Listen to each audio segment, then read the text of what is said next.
I like, click, subscribe, do all that. You know what time it is? It's Netflix time. This movie's called Gunpowder Milkshake. When an assassin veers off mission to rescue a child, she triggers a war with a powerful crime syndicate and reunites a gun-wielding sisterhood. So it's an action-adventure movie just came out. It's about an hour 54 minutes long. Spoiler alert, let's get it. So we start off with the scene with dudes just getting murked right off the bat. Then all of a sudden people pounding at the door. This is our girl Sam, all masked in the shadows. And a bunch of dudes come in, they ready for the beef. She gets the guns out, start lacing. Next thing you know, she back at the crib, unharmed and unscathed. Well, not completely unharmed. Her arm got sliced a little bit. But she got off good considering what the rest of those guys got. Well, anyway, she gets a call to meet in a diner. A classic diner. One of those Johnny Rockets, Grease, John Travolta type diners. That old school pimpery.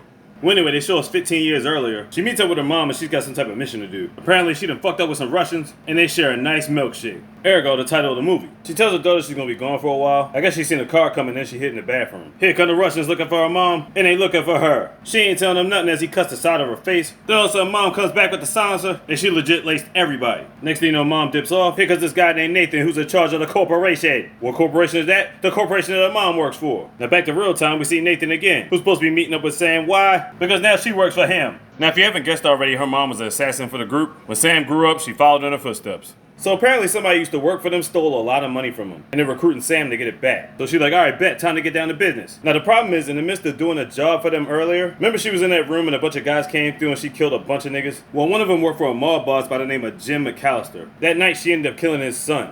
Now obviously he ain't gonna stand for that shit. But why is this her concern? Well, Nathan and Jim were actually working together on some money ventures, and Nathan's hands are almost damn near tied to the situation. But this wasn't her fault. Nathan told her to take the job. So if anybody disrupts the line of fire, that shit is casualties of war. But once again, obviously Jim ain't trying to hear that shit. So I think the setting takes place in London. She ends up going to this library. And I wanna say right off the bat, the setting is fucking awesome. It's like if Dick Tracy was an assassin with like Kill Bill music in the background. With the style of guns she had, I thought this was taking place in like the 70s, maybe 80s. Now this is not your typical library. It's basically a place to clean off guns, you know, get money, passports, all that type of shit. Every book they have there is to hold some type of weaponry in it. So then the librarian takes her in this back room, like some gangster ass Batcave shit. They get downstairs to the cleaning spot, and just look at the colors in this scene. You can't tell me this doesn't remind you of Dick Tracy. And then who pops out the corridors right out the blue? The greatness that is Angela Bassett. Then we got this chick by the name of Florence as a fucking boss. Now I think about it, the librarian named Madeline, played by Carla Gugino. She's played more mother roles in movies than I can even count. They're gonna help her because for one, she been with the agency for a while, and two, she has a very good resemblance to her mom. We're not sure if they know yet, but I think they do. This is what made me think 80s and 70s. Look at that classic collection of guns, old school shit. But then she pulls out a flip phone, and I'm like, okay, this can't be any later than the 90s then.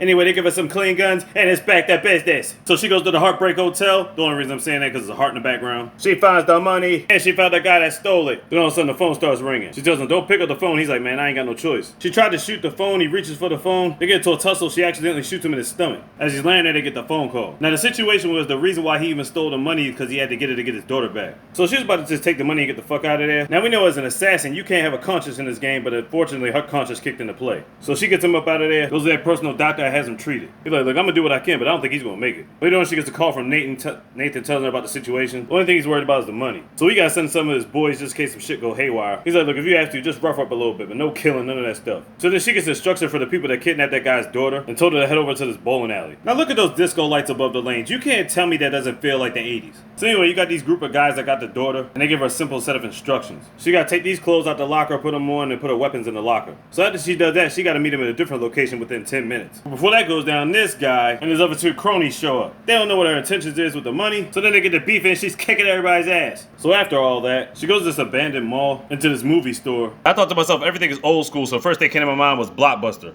Wow, what a difference! If you're around my age, you get the reference. Well, anyway, the guys are all here. They got the girl, Emily. But look at their masks. That's awesome. You got the mummy, the werewolf, Frankenstein, and Dracula. Everything about this feels awesome. So she pushes the cart with the money towards them. They push the cart with Emily towards her. So now she got Emily safe. She's got to go back to get these niggas to get the money. Because if she doesn't, the organization will have her fucked up. I mean, Nathan already had cronies trying to fuck her up a little bit. But in a strange development, one of these motherfuckers gets greedy, ends up accidentally shooting the driver, crashes the car into a side of a post. They get out and Dracula and Frankenstein was shooting at each other. Frankenstein gets shot, but he drops a bomb. Ends up taking himself out along with Dracula, and the money's all floating around. I know Sam's like, God damn it. But as she's going back to check on things, apparently Dracula's not dead. He tried to take a shot and missed. I take it back, he did hit her shoulder. And then she finishes him off as appropriate as possible. She stabs a wooden stake in his fucking heart. The effect for it looked like she really did just stab Dracula. Okay, now I had a slight problem with the situation. Now she goes back to get Emily. I'm thinking to myself, didn't she have enough time to pick up the bonds? She could have got the bonds back, put them in the car, got them to Nathan. Problem solved, right? Or were the papers so far gone when it blew up, it got ripped to shreds that it didn't even matter, right? Now if the papers were torn to shreds, I guess that's a good enough reason why she left it.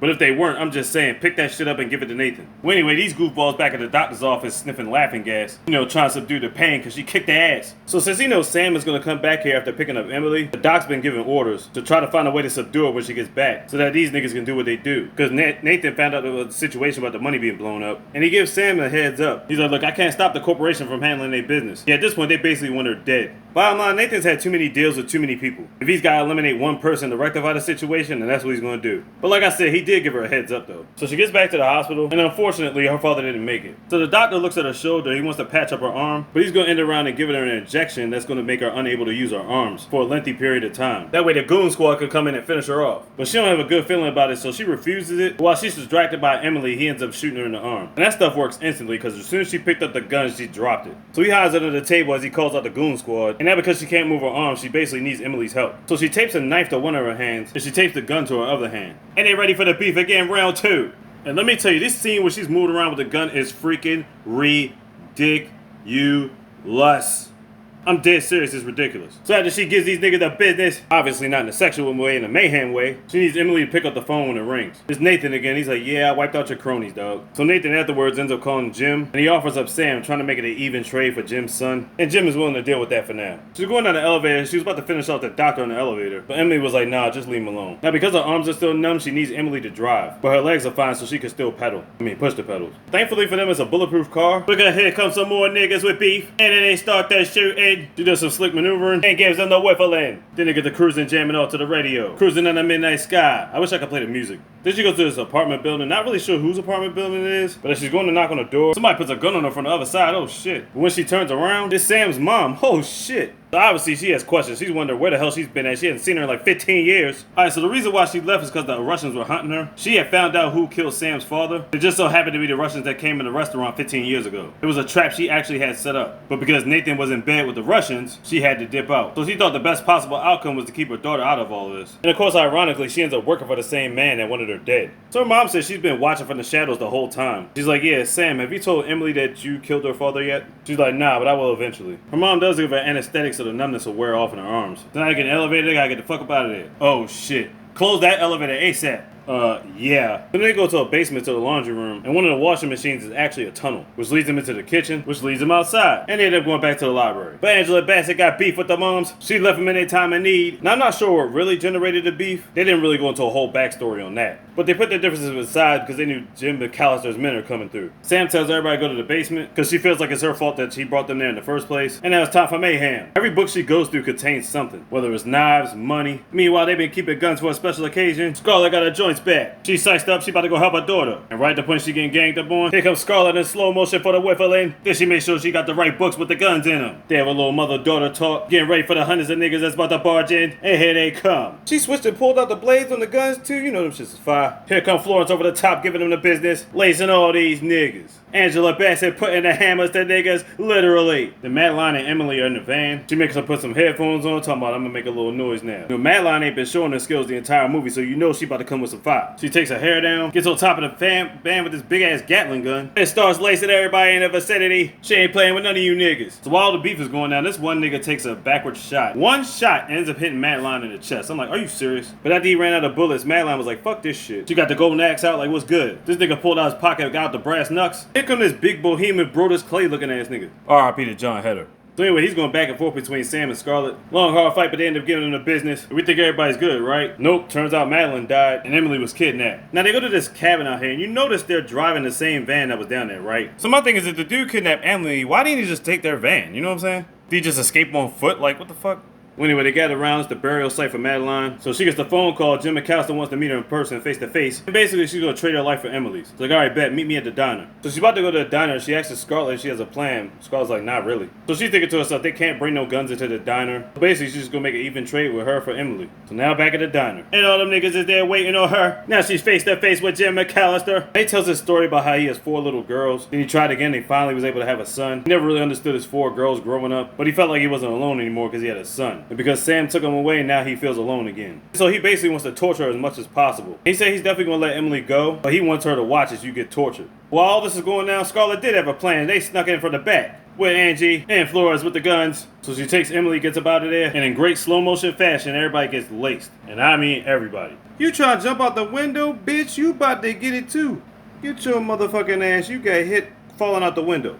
Back at the cabin, Samantha's asleep, and she wakes up with Emily pointing a gun in her face. And we thought Emily busted off on her, but no, it was just a dream. And she finally tells her she's the one that killed her dad. By accident, but nonetheless it did happen. Emily doesn't really forgive her, but she understands. Sam considered the fact that she's the only person that she ever had left. Emily's like, well, you did try to save him, and you saved me, so I guess she can be at peace with it, I guess. Now they got one more situation to clear up. Nathan. So she goes to his door pretending to sell Girl Scout cookies. But he knows who she is. He knows what's going on here. But in the distance, Sam's got the sharpshooter range. She's like, basically, look, we can finish off your niggas with ease. Bottom line, you back off of us, we back off of you, go our separate ways, and that's that. And obviously, because he doesn't want to die, he probably don't even have any more ties with Jim McAllister or whatever like that, because all his niggas is dead. He agrees to the proposal. Then they all get together in the car, ride off in the sunset. You know, it was some old gangster shit. So if I had to compare it because of the color scheme, the action and all that, I would say it's like Dick Tracy if Warren Beatty was an assassin instead of a cop. Got some Kill Bill music in there. Got a heavy Max Payne for the slow motion effects. The diner reminded me of some John Travolta Grease type of atmosphere. I like the fact I had to think about what time it took place in, because I was thinking 80s or 70s, but then we see the flip phones, obviously that's like 90s. All in all, straight fire. Gunpowder Milkshake on Netflix. Check it out, like, subscribe, do all that. You know how this is. DZ, bitch. Big. Could have got that slogan.